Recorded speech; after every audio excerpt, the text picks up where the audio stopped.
So welcome back to our second video in a series of video clips on effective mentoring. My name is Doug Lawrence and I'm an international certified mentor practitioner. So today I wanted to talk to you a little bit about communication. And it's actually such a broad topic that I'm probably going to break this into two separate video clips. So today we're going to talk about some of the basic communication skills that it takes to be an effective mentor. And in the third video clip, we're going to introduce you to what will probably be, for some of us, a new concept. And that concept is visualization mental imagery. And I won't get into a whole lot more on that. I'll save that for the next video clip. So let's talk about communication, or as I like to call it, effective communication. And there is a difference. Just as there is a difference between mentoring and effective mentoring, there's also a difference between communicating and effective communication. So some key points that I wanted to share with you today are around the aspect of active listening. So how many times, are you sitting on the couch with your significant other having a conversation, or you think you're having a conversation, or better yet, she's thinking she's having a conversation with you, only to find out that you're only getting bits and pieces of it.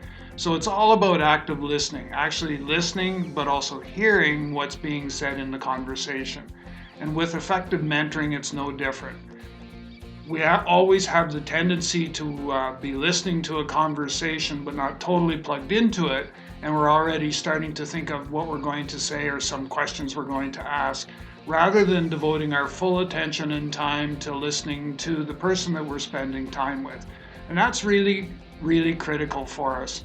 Because number one, you want to be able to understand or hear what the issues are. But more importantly, you want to demonstrate your genuine interest in that particular individual. So active listening is really, really important. What it also does for us is it lays the groundwork, the framework, for lack of a better choice of words, for being able to listen for trigger words in a conversation. Yeah, that's right. There are trigger words in any conversation that will guide you to questions that you may need to ask. It will guide you to what may very well be some of the challenges that this person is experiencing. Let me give you an example. I spent some time with an individual who had been referred to me because one of our mentors was having a difficult time getting the message across, for lack of a better choice of words. And so through listening, I met with this person, and through listening very attentively about what they were talking about, I picked up on some trigger words. One of the phrases that they used, well, I can't do that. And so that led me to explore a little bit further, ask a few more questions, and I was able to determine that we had some self-esteem challenges that we needed to deal with. If I wasn't actively listening and listening for those trigger words, I probably would have missed that, and I would have been struggling just as my colleague had been struggling and trying to help this person. I would have continued to struggle in being able to move them, to help them move forward, get past those personal growth challenges that they had. And ironically, those personal growth challenges were also impacting their professional growth. Go figure. And they were creating situations for them where they couldn't get past. They didn't believe enough in themselves. So that gives you a real good example.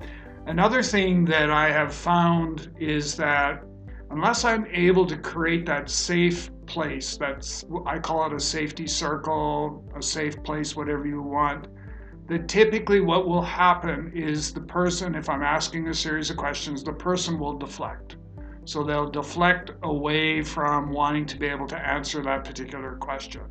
So being able to listen and be aware or cognizant of the fact that people do deflect away is another important thing. You also want to be able to, and we'll get into this a little bit more with the mental imagery visualization piece, but it's to make sure that you have some control over the thoughts that are going through your mind while you're in the moment, while you're present with the person you're spending time with. Controlling your thoughts so that, ideally I like to go in and kind of clear my head beforehand so that I sort of like a painter, right? I have a plane canvas that I'm going to work with, and I have no preconceived notions, no preconceived bias, none of that stuff going in. And by controlling my thoughts, I'm able to do that. And I'm not there to pass judgment, so I want to make sure that I'm able to do that. The other part of communication, and we don't always do a great job of this, is asking questions. We're really good at telling people how to fix things and how to do things, but we're not very good at guiding them to be able to figure this out, so that they take ownership of it. And that's where we talk a lot in our program about the Socratic methods, which is, Socrates. So the whole concept goes way, way back in time, but it's all about asking a series of questions to guide a person to the answer. And I find that works really, really well. So we've covered a number of things today in this video, and I just wanted to plant some seeds with you. So communication, or effective communication as I call it, is all about active listening for those trigger words, listening and hearing, watching or listening for the deflections, being able to go into the conversation with your mind clear, so control your thoughts, and then finally the Socratic method. So I hope you've got something from this, and like I said when we did the first one on relationships, please feel free, if you have a particular question or something you're dealing with that you would like some advice or guidance on, please feel free to reach out to me. You can get a hold of me through my website at www.talentc.ca. You can also email me direct at doug.lawrence, that's LAWRENCE, at talentc.ca, so talent with the letter C on the end.ca.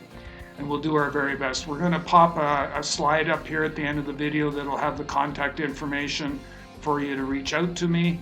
And in our next session, in number 3, we're going to go on a little journey, and we're going to explore mental imagery visualization.